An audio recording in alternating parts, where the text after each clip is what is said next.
Hello and welcome back to our channel Freak Safari. My name is Abhishek and I believe you guys are doing good and studying properly. My dear kids, I believe you must have studied up to statics, initial part till potential. आज हम लोग चर्चा करने वाले हैं conductors पे. Before we jump to the capacitor, it is very important that you have a very clear idea about the conductors so that you can apply them properly while doing the capacitors. Okay, so those who are preparing for JEE and NEET, they must watch this video carefully and do try and understand each and every aspect of the conductors. ठीक है बच्चों? Now, when we talk about the elements, we basically have conductors, semiconductors and the insulators. अब समझने की बात है कि तीनों फर्क क्या, what is the difference between these three different types of elements, different types of materials. देखो कंडक्टर्स में क्या होता है ना कि वी हैव फ्री इलेक्ट्रॉन्स, सारे के सारे जो इलेक्ट्रॉन्स होते हैं ना वो फ्री होते हैं. कंडक्टर्स में ना we have free electrons, all of them are the free electrons. They are all free to move, भागने के लिए रेडी है वो लोग. So since we have the free electrons, the conduction process is easily sort of accomplished over here in the conductor.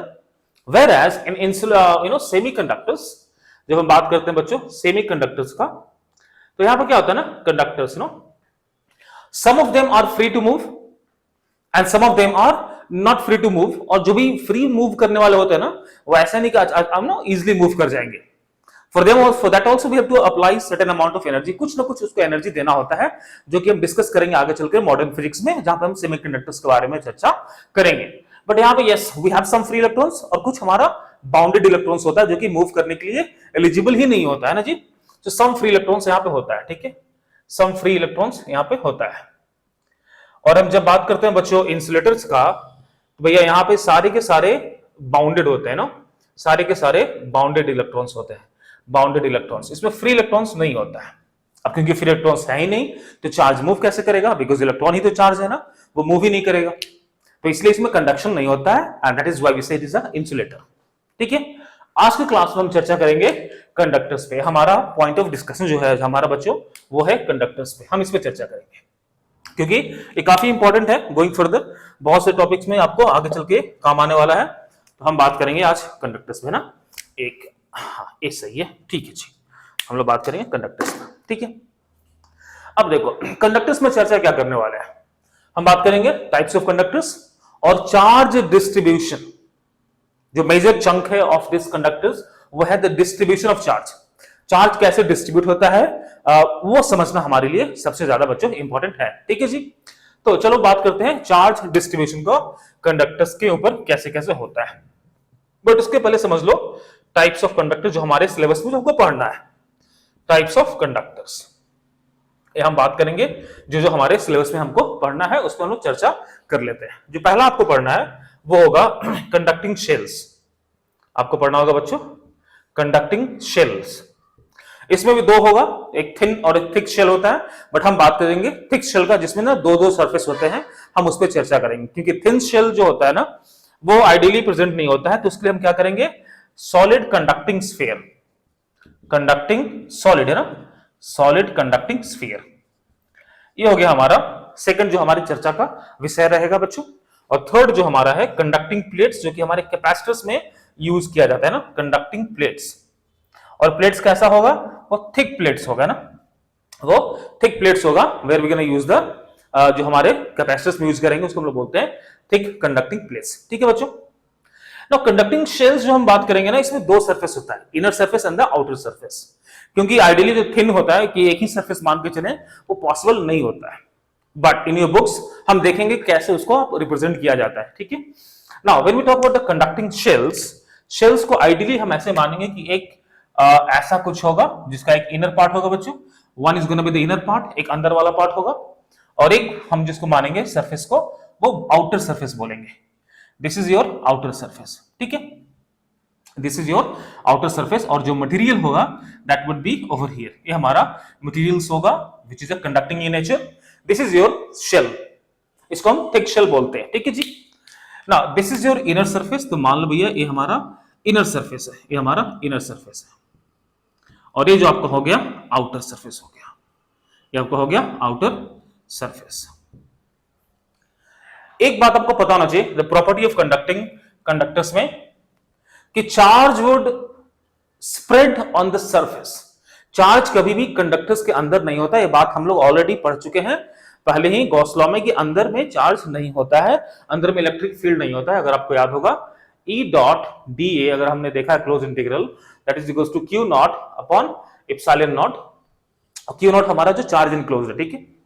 Electric field inside the conductor क्या होता है? Zero होता है, which means this has to be zero. अगर ये zero है भैया तो क्यू कितना हो गया? जीरो। कहां पे क्यू जीरो हो गया? Inside the conductor. Inside the conductor electric field zero होता है, that is why this is zero, और क्यू हमारा आपका हो गया अंदर में जीरो होता है। तो charge does not exist inside the conductor, वो हमेशा कंडक्टर के बाहर आपको दिखेगा, ठीक है, उसके सरफेस पे दिखेगा। आप ऐसा समझो सरफेस पे दिखेगा, क्योंकि यहां पे ना कुछ चार्जेस ना अंदर वाले सरफेस पे भी आएगा। तो ऐसा नहीं कि चार्ज सिर्फ बाहर दिखता है, basically it is all about the कि उसके सरफेस पे चार्ज का स्प्रेडिंग्स होता है, ठीक है बच्चों। अच्छी बात है, इसको थोड़ा और समझ लो। इसमें मान लो कि अगर एक चार्ज हम यहां पर रख देते हैं, let's suppose if I have a charge Q यहां पर रख दिए, आपको पढ़ाया जा चुका है कि बिकॉज ऑफ इंडक्शन एक चार्ज यहां पे भी इंड्यूस्ड होगा on this inner surface which is gonna B equal and opposite in nature.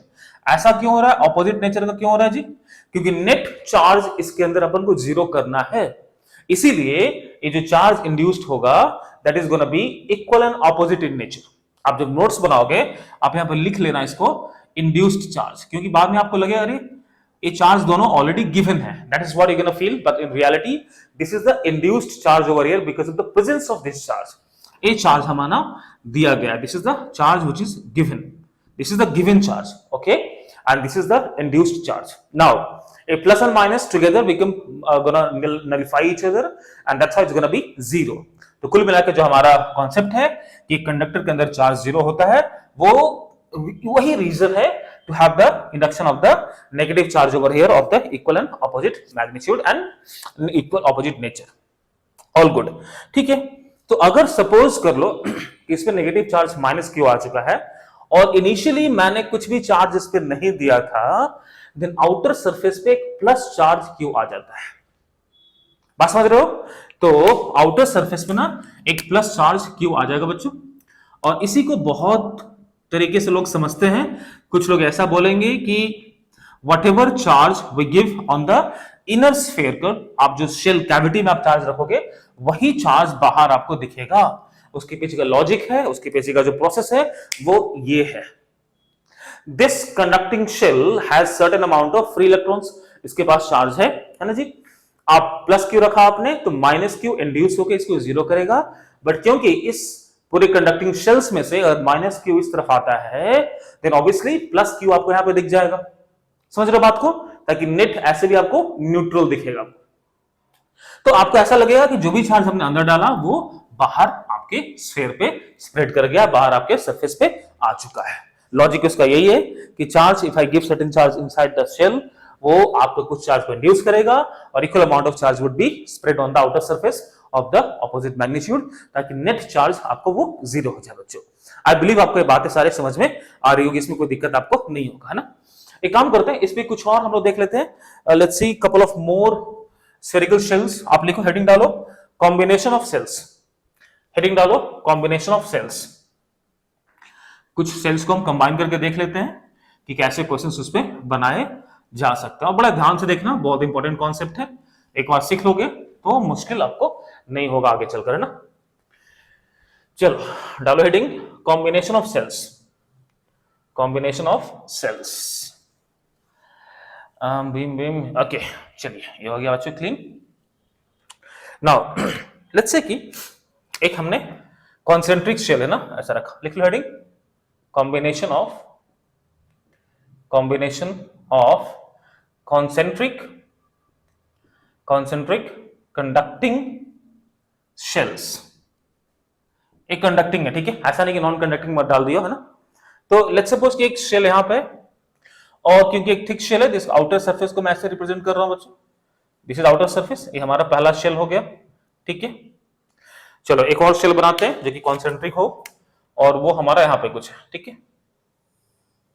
ये हमारा बड़ा ही गंदा सा बन गया, अंडा बन गया, चलो कोई नहीं, ऐसे, ठीक है, ओके। और इसके आउटर सरफेस को हम ऐसे रिप्रेजेंट कर देते हैं, ठीक है जी, this is the outer surface, ठीक है। और ये हमारा यहाँ पे मटेरियल्स है, ऐसा जो कंडक्टिंग मटेरियल है वो इसमें है ना। एक और शेल बना लेते हैं, let's make one more shell, जो कि सबसे बड़ा और सबसे बाहर रखते हैं उसको ना।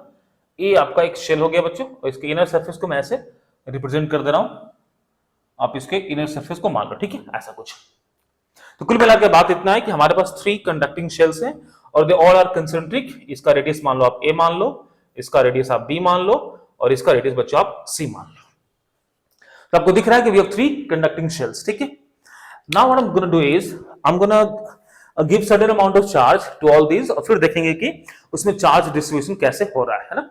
क्योंकि आपको पता है कि charge will flow from the higher potential to the lower potential. इतनी बात आपको तो पहले से पता है ना। अगर मैं इसमें जाने से पहले कुछ आपको बता दूं, चलो उसको बाद में डिस्कस करते हैं, कोई दिक्कत नहीं है। आप इतनी बात समझ लो कि charge would flow from the higher potential to lower potential, ठीक है जी।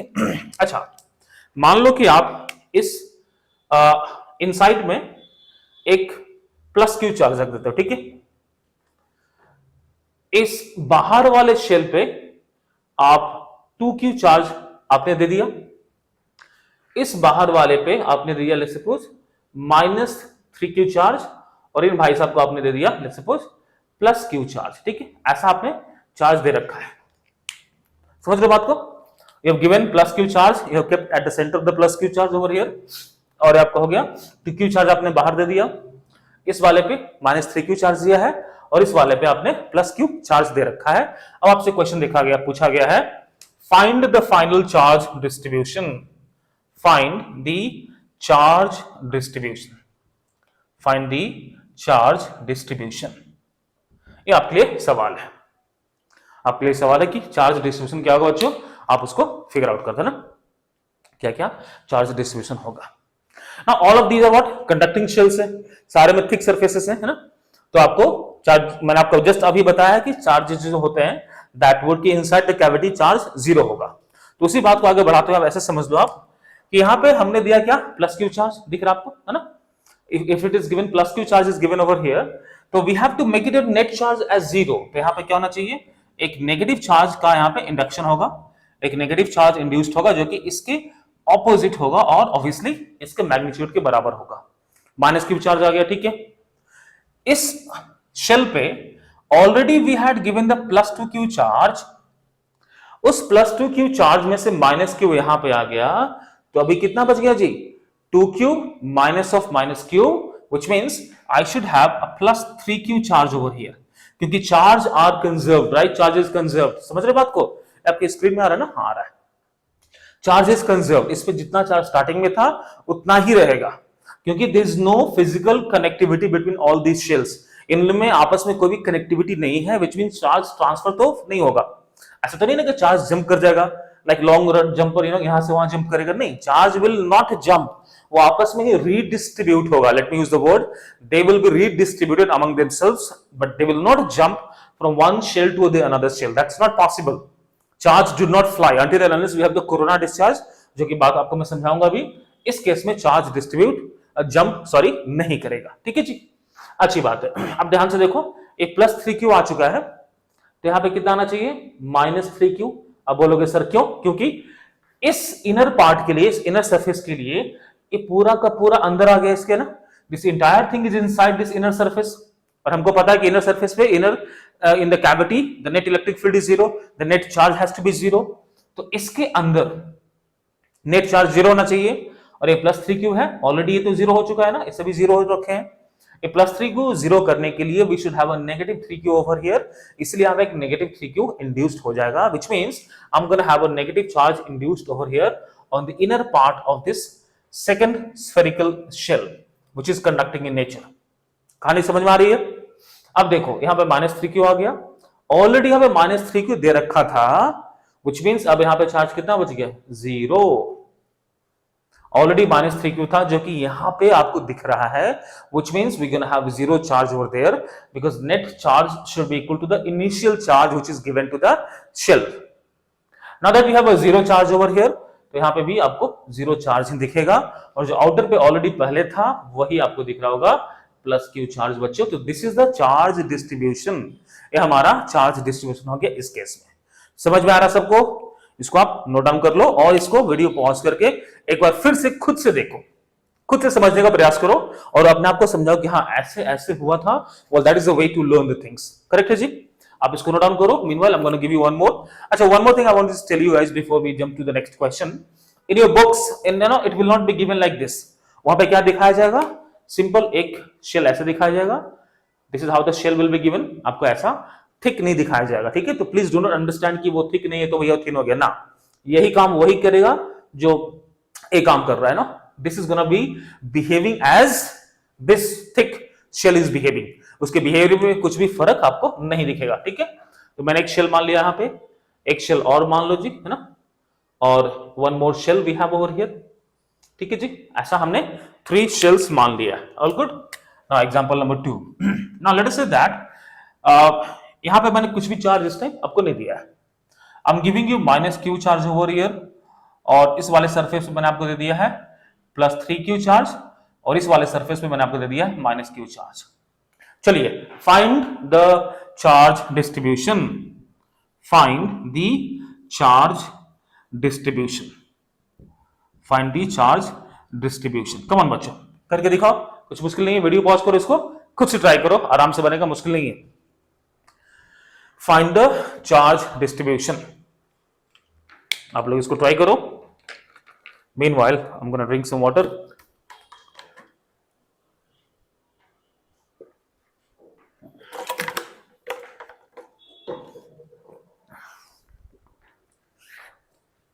मुश्किल नहीं है ना? बहुत ही मजे में आराम से इसको आप बना सकते हो, ठीक है जी? देखो कैसे करते हैं. Inside already we have no charge given, तो कोई परेशानी वाली बात तो है नहीं, मुश्किल तो है नहीं यहाँ पे, है ना? और यहाँ पे माइनस है, विच मीन्स आपका यहाँ पे प्लस होना चाहिए for net charge to be 0. यहाँ पे प्लस आ गया. ऑलरेडी इसके पास 3q चार्ज था. 3q में से among from the 3q, q has come here, which means 2q should be remaining.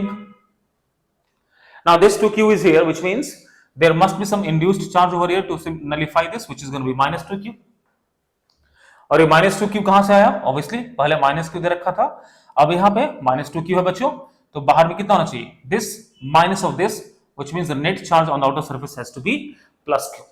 Game over, बस कहानी खत्म. कितना ही था.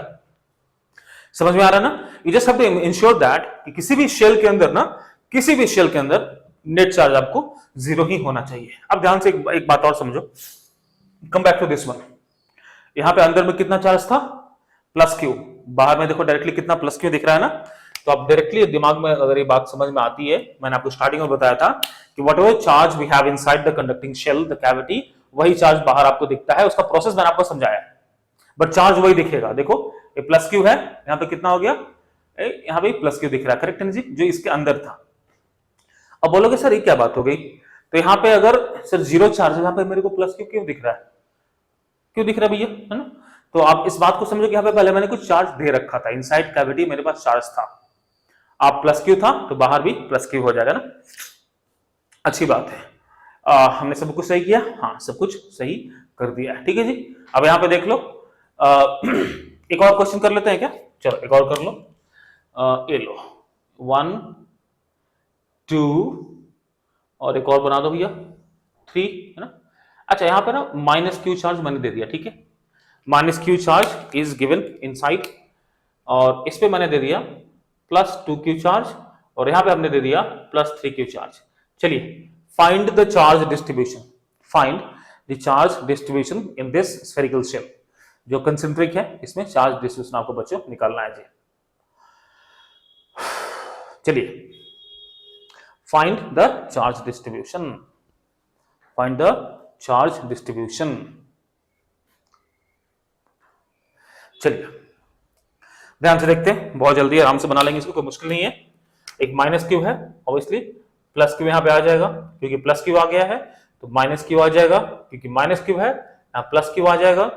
2q में से 1 +q is here, which means +q should be here, and the +q is here, which means -q should be here, and from 3q -q has come here.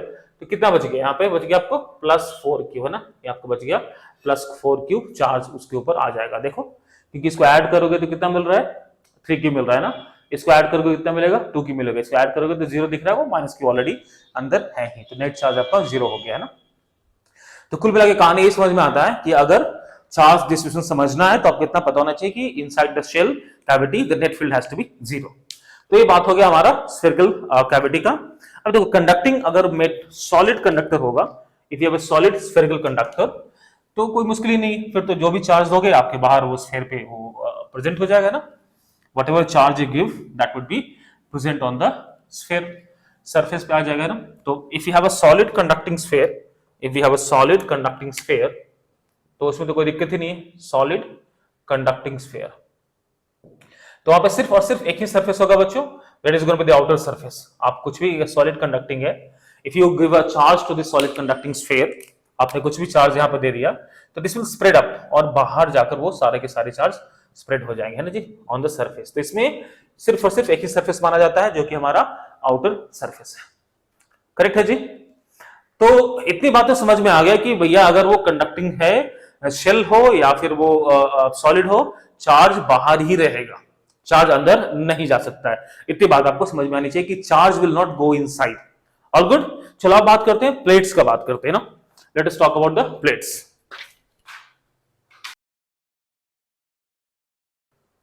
Third जो हमारा है charge distribution on conducting plates, on conducting plates. Obviously thick conducting plates होगा, है ना जी। तो मान लो भैया कि एक हमारा ऐसे प्लेट्स है, एक हमारा कंडक्टिंग प्लेट ऐसा कुछ है और एक और कंडक्टिंग प्लेट। और एक बात और बच्चों याद रखना, charge distribution will be symmetrical only if the surface is symmetrical। Uniform charge distribution तभी होगा जब surface on which it is distributing वो सिमेट्रिकल है। Let's you know for example if I have a spherical conductor, no अगर मेरे पास एक sphere है, एक स्फीयर मान लो स्फीयर है, ठीक है, स्फीयर है जी। अगर स्फीयर है तो obviously charge would B uniformly distributed, सब पे ना यूनिफॉर्म चार्ज डिस्ट्रीब्यूशन होगा। But if it is asymmetrical, कुछ भी ऐसा कुछ है, यू नो लगभग देवानंद कुछ भी है, this is not a symmetric one, है ना, ये सिमेट्रिक वन नहीं है, तो क्या होगा यहाँ पे चार्ज जो डिस्ट्रीब्यूशन होगा that would not be symmetrical, वो बिल्कुल भी सिमेट्रिकल नहीं होगा। आप बात समझ रहे हो? तो charge will not be symmetrical over here. तो इट इज वेरी इंपॉर्टेंट कि अगर हम चार्ज डिस्ट्रीब्यूशन कर रहे हैं तो हमको पता होना चाहिए कि बॉडी सिमेट्रिकल है या एसिमेट्रिकल है। अगर सिमेट्रिकल होगा then the charge distribution is gonna be uniform, और अगर जो बॉडी है वो एसिमेट्रिकल है then the charge distribution is not gonna be uniform, that's gonna be non uniform charge distribution. कहानी बात में समझ में आ रही है? लिख लो कहीं आप लोग नोट में, अभी note down in your book, if the charge is distributed on a surface which is symmetrical, if the charge distribution is taking place on the symmetrical surface, then the charge would be uniformly distributed, there are going to be uniform distribution of the charge। और अगर symmetrical नहीं है तो charge will not be uniformly distributed। इसको आप लिख लो, ठीक है जी। फिर बात को आगे बढ़ाते हैं। Now let's say we have two plates, अगर हम दो प्लेट मान लेते हैं यहाँ पे और इन पे ना कुछ चार्जेस हम दे देते हैं, ठीक है। मान लो कि इसमें बच्चों I'm going to give you let's suppose 2q देते हैं और इसको -q चार्ज हमने दे दिया है। I've given the charge +2q and -q। अब गॉस लॉ में आपको पता है कि कंडक्टर के अंदर जो इलेक्ट्रिक फील्ड होगा वो 0 होना चाहिए। What I mean to say, if I have a point over here which is falling inside the conducting plate over here, इसको कंडक्टिंग प्लेट A मान लो, इसको कंडक्टिंग प्लेट B मान लेते हैं, both are same area. At this particular point the net electric field has to be 0। क्यों? क्योंकि वो किसी कंडक्टर के अंदर आ रहा है। आप गॉसियन सरफेस बना के देख लो तो उसके अंदर ही वो आ रहा है ना। दूसरी बात, अगर मैं गॉसियन सरफेस बना लेता हूं तो कुछ चार्जेस तो यहां पे डिस्ट्रीब्यूट हो जाएगा। मान लो कि ये जो 2q है ना, आउट ऑफ दिस 2q एक +q0 चार्ज यहां पे आता है। All good, +q0 charge is over here. तो बाहर में कितना चार्ज बचेगा? That should be 2q - q0 charge बच्चों, वो बाहर आ जाएगा। ऑब्वियसली पॉजिटिव नेचर होगा क्योंकि टोटल चार्ज वो पॉजिटिव है। ध्यान से सुनना, मैं स्लोली बढ़ा रहा हूं इसको, कोई दिक्कत नहीं है, अपने पास टाइम है ना। तो 2q है, if q0 is here then the remaining of the 2q should be here which is 2q - q0। अच्छी बात है सर, इसका लॉजिक समझो। If I want to know कि इस पे कितना चार्ज आएगा तो ऑब्वियसली इसका ऑपोजिट यहां पे इंड्यूस्ड हो जाएगा। तो here the charge induced has to be -q0। the charge induced will be minus of q naught बच्चों, है ना. Now minus q naught has come appeared on the inner part of this plate. अगर minus को यहाँ पे आ जाता है, which means the remaining charge should be on the outer plate. जो remaining negative charge है बच्चों, वो यहाँ आ जाएगा. कितना आ जाएगा? minus q minus of minus, that's going to be plus q naught. Maybe you can write this as q naught minus q. ऐसा आप लिख सकते हो, कोई दिक्कत नहीं है. करेक्ट है ना बच्चों? दूसरी बात, the net electric field at this point, let's suppose this point is p. अगर हम इस पॉइंट P का बात करते हैं, तो इस पॉइंट P पे जो नेट इलेक्ट्रिक फील्ड होगा वो जीरो होना चाहिए. अब इस पे फील्ड कौन कौन लगाएगा जी? ये पॉजिटिव चार्ज लगाएगा, ये वाला पॉजिटिव चार्ज लगाएगा, ये नेगेटिव, और ये नेगेटिव चार्ज इस पे इलेक्ट्रिक फील्ड लगा रहे होंगे. ऑब्वियसली इन दोनों के कारण जो इलेक्ट्रिक फील्ड होगा वो जीरो हो जाएगा, एक पॉजिटिव और एक नेगेटिव, है ना. Positive negative equal in magnitude, zero हो जाएगा. Now if you look at this point is going to be very very close to this plate, this side of the plate of the this side of the plate. तो आप इसको समझ सकते हो कि भैया ये जो गैप होगा इन दोनों के बीच में ना बहुत बहुत कम होगा. तो for this particular point P, ये जो शीट है ये इसको इनफाइनाइट शीट नजर आएगा. That is gonna be the infinite sheet for this particular point, क्योंकि काफी नजदीक है वो ना. It's gonna be very close. और आपको पता है कि infinity is a relative term. आपके उंगली का ये जो टिप ऑफ फिंगर दिख रहा है, आराम से दिख रहा है, but the moment you bring it close to your nose, आपको ये दिखना बंद हो जाएगा. You will not be able to see this tip of the finger. तो this distance probably which is in certain inches becomes infinite to you because of the relative position. तो infinity कोई भी एक absolute value नहीं है. It's not an absolute term. It's all about the relative term. Depends upon the observer positions. उस पे सारे के सारे खेल को डिपेंड करता है. ठीक है. तो similarly this point P would appear to as an इसके लिए ये जो शीट है वो infinite शीट नजर आएगा. तो इलेक्ट्रिक फील्ड कितना हो जाएगा? सिग्मा अपॉन एप्सिलॉन नॉट, है ना. तो मान के देखो आप, सिग्मा कितना हो जाएगा? 2q minus q naught upon area of the plate which is A into the epsilon naught. और बच्चों इसके कारण जो फील्ड होगा वो राइटवर्ड होगा. समझ में आ रहा है ना? इसके कारण जो फील्ड होगा वो राइटवर्ड में होगा. कहानी समझ में आ रहा है? कोई दिक्कत इसमें? और अगर इसको पॉजिटिव मान लें, इस वैल्यू को पॉजिटिव मान लेते हैं, तो इसके कारण जो फील्ड होगा वो इस तरफ होना चाहिए. तो बेसिकली अगर हम इसको E1 मान लेते हैं और इसको E2 मान लेते हैं, and I know that the net electric field because of these two charges are going to be zero. इन दोनों के कारण जीरो हो रहा है. Now also we know that E net at the point P, net electric field at point P has to be zero because that is falling inside the conductor. That means the electric field because of this charge has to oppose this electric field or equivalent opposite होना चाहिए. That means because of this charge I'm going to have q naught minus q, area is same which is A upon epsilon naught. That makes zero electric field over here. अब इसको solve कर लेंगे बच्चों, तो क्या हो जाएगा देख लो. ए तो चला गया भैया, है ना. तो q naught उस तरफ चला जाएगा तो 2q naught हो जाएगा और ये हो जाएगा 3q.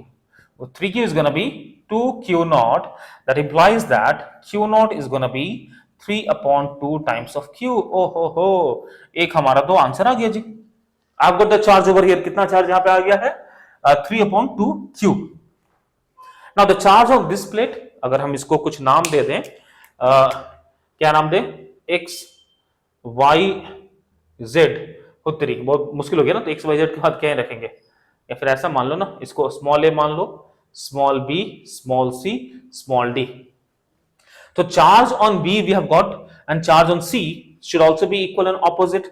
तो चार्ज ऑन C, तो charge on C which is how much? minus q naught. तो क्या होगा बच्चों?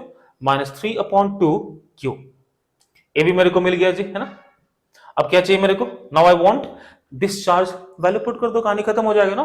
तो चार्ज एट C, तो A sorry, so let's suppose charge on plate, you know, that side of the plate which is A surface is going to be 2q minus q naught which is 3 upon 2q. तो भैया कितना हो गया? 4 minus 3 q upon 2, है ना. That is going to be q upon 2. So charge on the plate A is going to be q upon 2. All good? अच्छी बात है. अब इस चार्ज को निकाल लेते हैं. चार्ज ऑन द, ये हमारा थर्ड हो गया. Charge on the plate D. So charge on plate D बच्चों, that should be how much? q naught minus q which is 3 upon 2q. 3 upon 2q minus q. Okay, that's again gonna be how much? q upon 2. Okay, ये तो बहुत मजेदार बात निकल गया ना जी.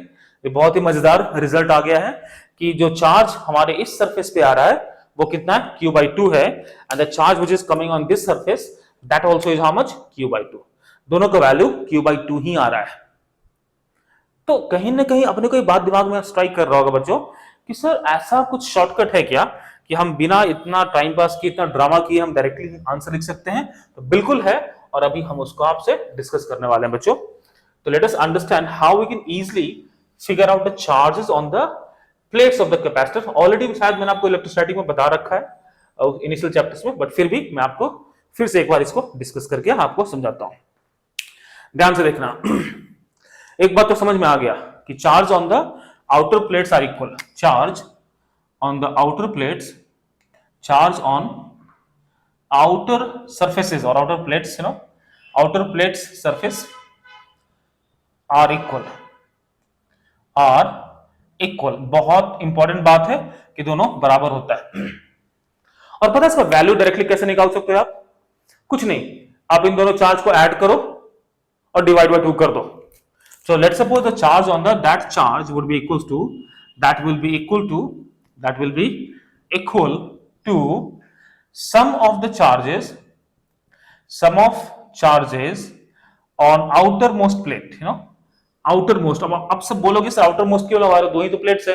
क्योंकि ये जो रिलेशंस है, ये जो कॉन्सेप्ट है, ये बहुत सारे प्लेट्स ऑफ चार्ज अगर हम अरेंज करेंगे उसमें भी काम आएगा, which I'm going to show you just after this, The sum of the charges on the outermost plates upon 2, that is going to be the charge on these outer two surfaces। अब देखो यहाँ पे कितना है, plus 2q, इसको देख लो, इसको visualise कर लेते हैं। कितना हो गया, प्लस 2q प्लस 2q, और ये कितना हो गया बच्चों, माइनस q अपॉन 2 कर दो। देख लो 2q minus q is q upon 2। क्या दिक्कत है इसमें ना, हो गया ना, कहानी खत्म।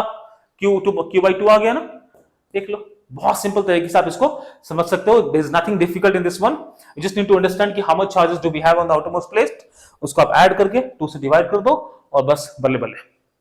ठीक है, एक और क्वेश्चन करते हैं before we wrap up this thing.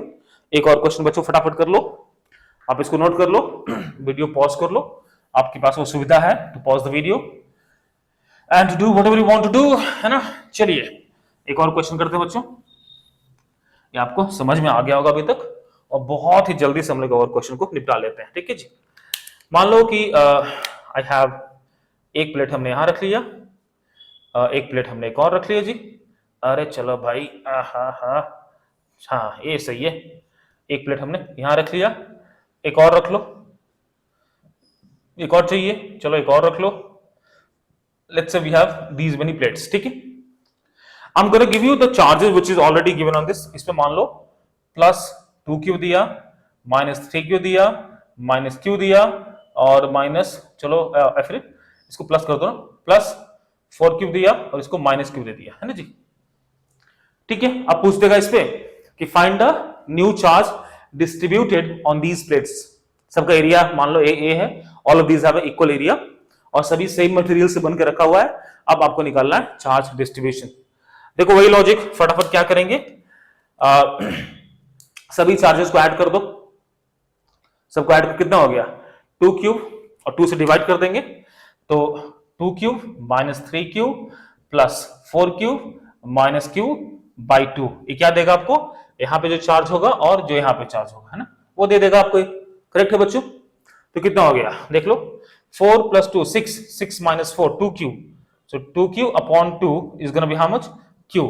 मतलब कि यहाँ पे चार्ज मिल गया मेरे को, q मिल गया, और यहां पे क्या मिल गया, वो भी q मिल गया। ठीक है ना, 4 plus 2 6 minus 3 3 3 minus 1 2 2 by 2 is to 1। Out of this 2q, q has come here, इसको मैं ब्लैक पेन से लिख दो। Out of this 2q, q has come here which means plus q should be here which means minus q should be induced over here. कहानी में कोई दिक्कत, plus q तो minus q, from minus 3q minus q has come here, तो यहां पे कितना आना चाहिए ताकि दोनों को ऐड करने से वो हो जाए, कितना हो जाएगा, माइनस 3q माइनस दिस, तो कितना हो गया, माइनस 2q। ये माइनस 2q है तो यहाँ पे प्लस 2q आ जाएगा। 4q से plus 2q is here which means plus 2q should be here, और क्योंकि प्लस 2q है तो minus 2q should be here. अब देख लो भैया, माइनस 2q, अरे ये कैसे हो गया, -2q और ये हो गया आपका -q, तो -3q कैसे आ गया जी, है ना, sorry -2q a plus q, my bad, है ना, -2q प्लस q, देखो -q है ना। तो कुल मिला के आपको ये कहानी समझ में आ जानी चाहिए कि बहुत ही इजी है चार्ज डिस्ट्रीब्यूशन और काफी इंपॉर्टेंट भी है। It is very important to understand, ताकि आगे चलकर जब कैपेसिटर्स का हम लोग डीपर पार्ट को समझेंगे, अच्छे कॉन्सेप्ट को, क्वेश्चंस को समझेंगे, तो वहां पे इसकी हमें जरूरत होगी। आई बिलीव आपको ये बातें समझ में आ गई होगी and I am sure you must have like this today's lesson of conductor. हम नेक्स्ट क्लास में बच्चों जाएंगे कैपेसिटर को स्टार्ट करेंगे, ठीक है। So I am gonna see you in the next video, till then keep studying and keep learning and do not forget to like, share and subscribe if you like the way I teach and if it is of certain use to you, okay, and also press the bell icon to get the notifications of all the latest video that I upload over here, ठीक है बच्चों, मिलते हैं, take care, bye everyone.